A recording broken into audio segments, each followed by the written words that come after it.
Hello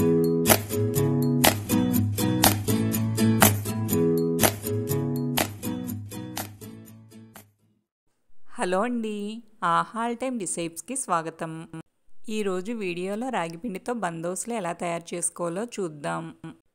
రాగిపిండితో ఏం చేసినా తినని వాళ్ళు కూడా ఈ రాగిపిండి బందోసులు ఒకసారి టేస్ట్ చూసారంటే చాలా ఇష్టంగా తింటారండి.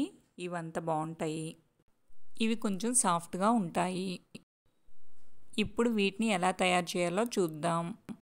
ఒక బౌల్లోకి 1 కప్పు బొంబాయి రవ్వ తీసుకోవాలి. దీన్నే సుజీ రవ్వ, ఉప్మా రవ్వ అని కూడా అంటారు. అదే కప్పుతో 1 కప్పు రాగిపిండి తీసుకోవాలి. నేను ఇక్కడ 250 ml పట్టే కప్పుతో తీసుకున్నానండి. అదే కప్పుతో అరకప్పు పెరుగు, 1 కప్పు నీళ్లు వేసుకోవాలి. నేను ఇక్కడ చూపిస్తున్న స్పూన్తో 1 స్పూన్ సాల్ట్ వేసుకున్నాను. దీంట్లో అయితే సాల్ట్ తక్కువే పడుతుంది, చూసి వేసుకోవచ్చు. ఇవన్నీ బాగా కలిసేలా కలుపుకోవాలి. కలిపిన తర్వాత నాకు ఇక్కడ కన్సిస్టెన్సీ గట్టిగా అనిపించిందండి.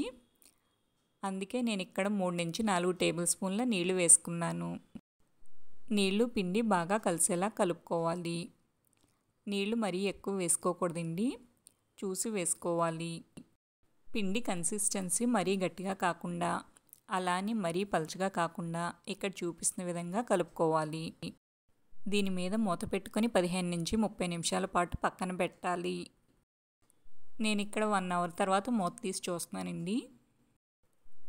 దీన్ని ఒకసారి కలుపుకొని దీనిలో ముక్కలుగా కట్ చేసుకున్న 4 పచ్చిమిర్చి, 1 స్పూన్ అల్లం ముక్కలు, కొద్దిగా కొత్తిమీర తురుము, 2 మీడియం సైజ్ ఉల్లిపాయ ముక్కలు, 2 రెమ్మల కరివేపాకు ముక్కలు, 1 క్యారెట్ తురుము వేసుకుంటున్నానండి.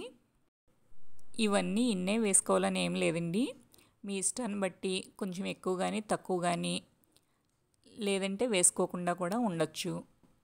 ఈ రాగిపిండి బందోసులో ఇవన్నీ వేసుకుంటే గనక ఇవి మధ్యలో తగులుతూ టేస్ట్ ఇంకా బాగుంటుంది. దీనిలో 1/8 వంతు అంటే పావు స్పూన్లో సగం తినే సోడా, అలాగే 1 స్పూన్ జీలకర్ర వేసుకోవాలి.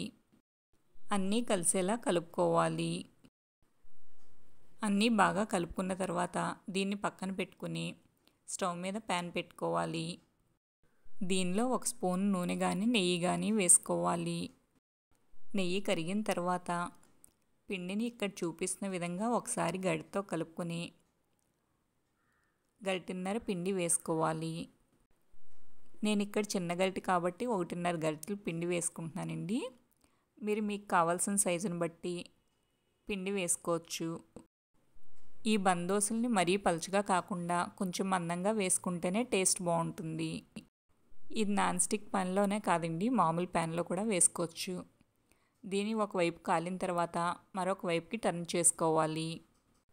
నూనె వేడైన తర్వాత లో ఫ్లేమ్లో పెట్టుకుని మాత్రమే పిండిని వేసి దీన్ని లో ఫ్లేమ్లోనే కాల్చుకోవాలి. దీన్ని రెండవ వైపు కూడా ఒక 5 నిమిషాలు కాలిన తర్వాత ప్లేట్లోకి తీసుకోవాలి. ఇప్పుడు మిగిలిన పిండితో కూడా ఇలాగే బందోసులు వేసుకోవాలి. చూస్తున్నారు కదండి, సాఫ్ట్గా టేస్టీగా హెల్తీగా ఉండే ఈ బందోసులను మీరు కూడా ఒకసారి ట్రై చేసి చూసి ఎలా వచ్చిందో కామెంట్స్లో తెలపండి.